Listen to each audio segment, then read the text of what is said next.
Welcome to The Explainer. Today, we're diving into a really powerful thought experiment. It literally puts our entire modern way of life on trial for crimes against humanity. Pretty wild, right? And get this, it all kicks off with this one line. A shocking accusation from a very, very surprising witness that just sets the stage for the entire trial. And who is it?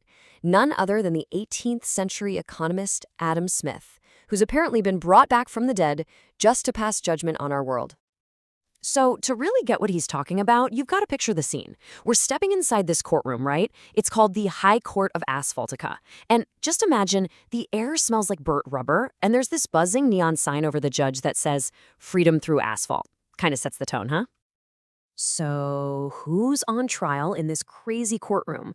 Well, it's not a person, it's everything. The entire American urban model. We're talking asphalt, strip malls, freeways. Our whole car-centric culture is in the hot seat, and it's being accused of some very serious crimes. And this really sets up the central conflict of the whole trial. You've got two totally different stories. On one hand, there's the promise of Asphaltica, the world we live in, freedom, prosperity, choice. But the prosecution? They're saying that's all a big lie. They're arguing that what we actually have is tyranny, robbery, and a grand illusion. Okay, so to prove this incredible claim, the prosecution calls its star witness to the stand. And it is the ghost of Adam Smith himself. He's here to make the case against the very world that his own ideas supposedly helped create. Talk about a plot twist. And Smith does not mess around. He gets right to the point. He argues that what we call free enterprise, the actions of developers, car companies, all that stuff, it's not an expression of liberty at all. He says when it destroys the common good, things like walkable cities and clean air, it's not liberty, it's straight up theft.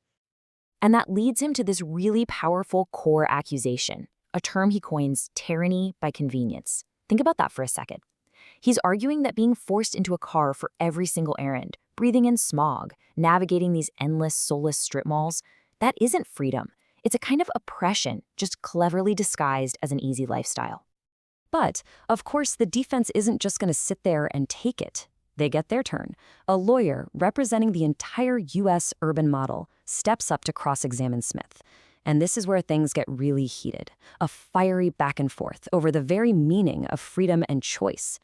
The defense lawyer kicks things off with an argument we've all probably heard, right? He's like, look, freeways brought prosperity, they brought freedom, the American dream. He's saying this system gave people exactly what they wanted. Cars, houses with yards, the ability to go anywhere. Isn't that what liberty is all about? But Smith's comeback is just devastating. He says that whole dream is an illusion. He argues it's not a real choice, it's a compulsion. It's a system that basically forces you to buy gas and sit in traffic, trading any real freedom for, as he puts it, a shiny cage on wheels. Okay, so seeing that argument isn't landing, the defense switches gears. They pivot. They start arguing that, hey, big box stores, strip malls, all those franchises, that's the ultimate expression of consumer choice. Just look at all the brands, all the products, endless options for everyone. And Smith just cuts right through that argument. He basically says that having thousands of meaningless or ugly options isn't real choice. It's just a distraction from what he calls a poverty of the spirit. Wow.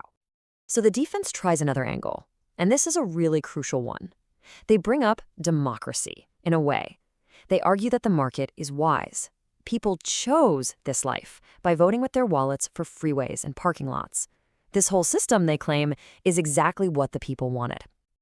And Smith's response is just this thunderous no. He claims that choice was never real. People were never actually offered beautiful, walkable alternatives. He says they were just handed this prepackaged lifestyle of cars and concrete and then told to call it freedom. It was manipulation, not choice. All right, you can feel the desperation now. The defense plays its final trump card, the economic argument. But what about the jobs, they ask? The industry? Surely creating employment is the ultimate measure of a prosperous society, right? And this is where Smith makes his most radical point of the entire trial. He completely redefines what prosperity even means. He says it's not about having a job that forces you into servitude to a machine, your car. No, true prosperity, in his view, is being free from having your precious time stolen by traffic and forced commutes. And with that, the cross-examination is over. The trial is reaching its climax. Adam Smith stands up to deliver his closing argument, to summarize his entire case against what he calls the age of Asphaltica. He just pulls every single thread together in this final speech. He accuses the defendants of this massive deception, of shouting choice and freedom while systematically destroying every other way of living, essentially chaining millions of people to their vehicles. But he doesn't just leave it there with a critique. He ends with this incredibly powerful, forward-looking call to action. He declares that this whole era, the age of Asphaltica, must end, and a new one, the era of human cities, must begin.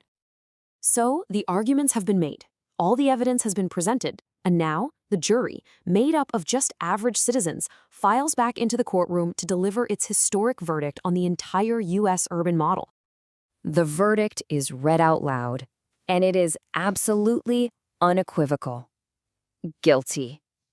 Guilty of the grand larceny of beauty, guilty of environmental vandalism, and maybe most profoundly, guilty of the mass theft of time, dignity, and joy.